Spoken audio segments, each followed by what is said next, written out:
Et si je vous disais qu'il existe en vous une force invincible, une force qui peut vous aider à surmonter n'importe quel obstacle et à réaliser vos rêves les plus fous, cette force n'est pas un super pouvoir, mais une philosophie, le stoïcisme.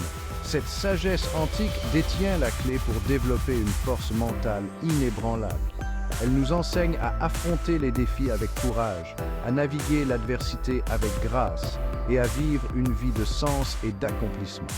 Dans cet essai, nous allons entreprendre un voyage avec un héros qui incarne l'esprit stoïcien.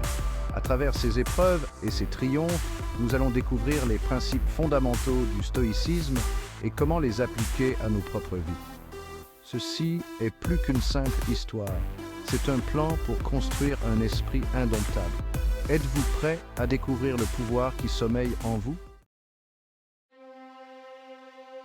Voici Kaiden, un artisan talentueux connu pour ses travaux de menuiserie complexes. Il rêve de construire un magnifique pont, symbole d'unité, reliant son village à des opportunités au-delà de la rivière. Mais une série d'événements malheureux menace d'écraser son moral.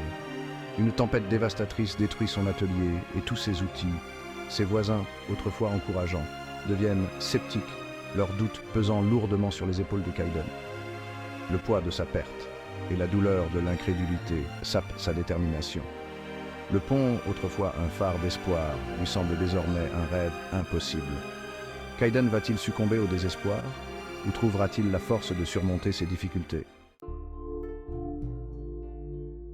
Perdu dans son désespoir, Kaiden erre jusqu'à la périphérie du village. Il tombe sur une vieille femme assise paisiblement au milieu d'un bosquet d'arbres centenaires. Elle s'appelle Elara et elle possède une sagesse tranquille qui attire immédiatement Kaiden. Reconnaissant son désespoir, Elara lui fait part des enseignements du stoïcisme, une philosophie qui met l'accent sur la vertu, la raison et la vie en accord avec la nature.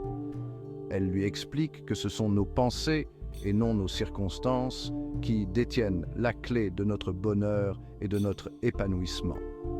Intrigué, Kaiden boit ses paroles.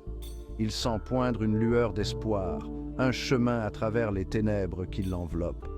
Cette rencontre marque un tournant dans le parcours de Kaiden, le lançant sur la voie de la découverte de soi et de la résilience. Elara enseigne à Kaiden le premier principe du stoïcisme, l'acceptation. Elle lui explique que nous ne pouvons pas contrôler les événements extérieurs, mais que nous pouvons contrôler nos réactions face à ceux-ci.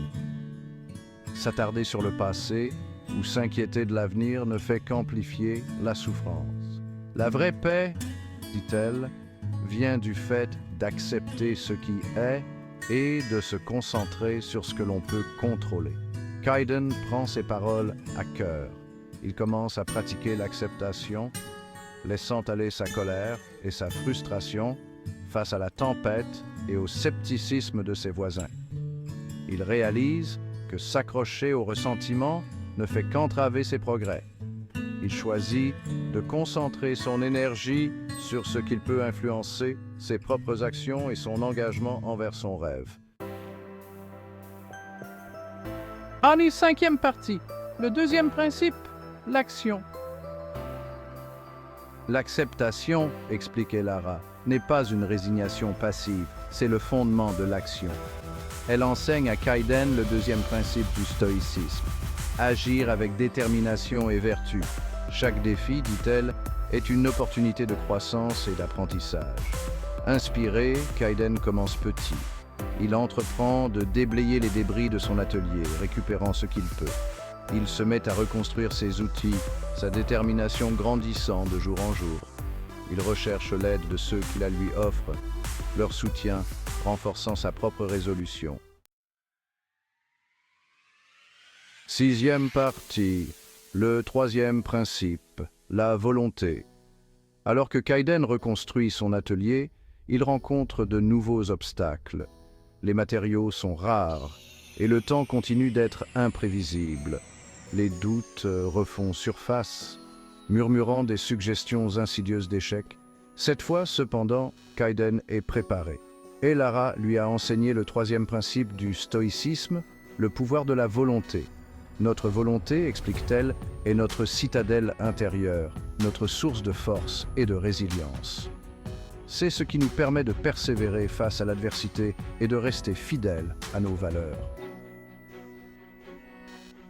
Kaiden puise au plus profond de lui-même, s'appuyant sur sa force intérieure pour surmonter la fatigue et la frustration. Il refuse de se laisser décourager par les revers et poursuit son objectif. 9e partie. Votre voyage commence maintenant. L'histoire de Kaiden nous rappelle avec force que nous possédons tous un esprit indomptable. Les principes du stoïcisme, acceptation, action et volonté, constituent une feuille de route pour naviguer avec grâce et résilience dans les défis inévitables de la vie. En adoptant ces principes, nous pouvons cultiver la paix intérieure, libérer notre potentiel et vivre une vie de sens et d'accomplissement. Le voyage commence par un seul pas. Commencez par identifier un domaine de votre vie où vous pouvez appliquer ces principes. N'oubliez pas que vous n'êtes pas seul. Nous sommes tous confrontés à des obstacles, mais c'est en les surmontant que nous découvrons notre véritable force. 10e partie. Vous voulez aller plus loin. Ce n'est que le début de votre voyage dans le monde du stoïcisme. Si vous êtes prêt à approfondir vos connaissances et à découvrir comment ces principes intemporels peuvent transformer votre vie, je vous encourage à explorer les œuvres de Marc Aurèle, Sénèque et Épictète. Leurs écrits offrent des réflexions précieuses sur la condition humaine et fournissent des conseils pratiques pour vivre une vie de vertu, de résilience et d'épanouissement. Le chemin vers une version plus forte et plus résiliente de vous-même vous attend. Embrassez le stoïcien qui est en vous et libérez la force invincible qui sommeille en vous.